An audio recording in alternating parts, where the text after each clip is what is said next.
Ladies and gentlemen, this video is going to be a tutorial on how you can complete all of the Trickshot challenges related to the Jumpman Zone. I'm not sure why Epic made this so unnecessarily difficult, but let's just jump into it. You can get to the Jumpman Zone either from the quick selection screen or by going to creative and then manually putting in the map code there. I've also added the map code to the description of this video. Alright, this next part is important because otherwise you won't be able to do the trick shots. Also keep in mind that if you didn't buy these outfits, then you won't be able to unlock the additional styles. The only rewards you're eligible for is XP and a free spray. When you get to the Jumpman Zone, in order to access the area with the trick shots, which are 3 different doors, you need to collect shoes. There are 6 different portals in front of you, and every one of those portals has a different minigame. Once you enter that minigame, it's going to give you a notification saying, okay, you're entering this game. In order to unlock the shoes so that you can start with the trick shots, you're going to need to meet these requirements. The requirement for the first minigame is pretty easy. You need to survive for a total of 5 minutes. This minigame consists of different rounds, and during every round you have to stay alive by following the directions that are being put on the screen. There are a lot of different colored platforms, and sometimes it's going to say blue, sometimes it's going to say red.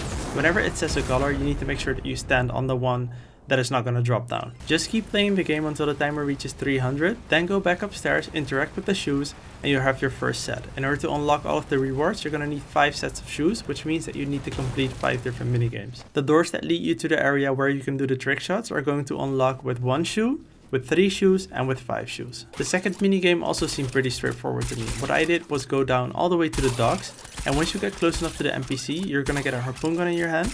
You need to fish rusty cans, floppers, small fry, and slurp fish. Once your inventory is full, go up the street a little bit and you'll find a market where you can sell the fish. I think that on average, every single full inventory equals about 50 to 75 golden coins. And once you have a total of 200 golden coins, you can collect your shoes and go on to the next map. Game number 3 is pretty much the exact same as game number 1. The only difference is that with game number 3, you're going to be sitting in a car.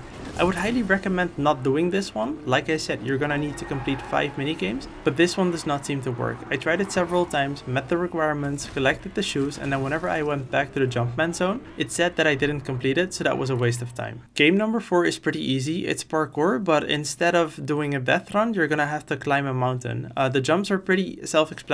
Just follow the path that's indicated to you. You only need to complete one of the mountains and then you can collect the shoes and go back. Even if parkour in Fortnite is really not your thing, there are plenty of checkpoints, so it might be a little bit of a struggle, but fortunately it's not like you have to start over every single time that you fall down. Once you reach the top of the Jumpman mountain, you can go back to the beginning, collect your shoes, and move on to the next one. The next minigame is Deathrun. It has 200 levels, but you only need to complete 25 of them in order to get your shoes and move on. I haven't seen people struggle with this. I went into a match-made game and I saw everyone pretty much rushing through the first 25 levels. If for some reason you end up getting stuck, please pay attention to the people that are working in front of you, follow the jumps that they're taking, and if they're moving on to the next part, you know how to solve it. And then it's time for minigame number 6, which also happens to be the last one. You're going to need to collect fish for this one, and lots of it. I never played this before, so I had to figure it out on the go.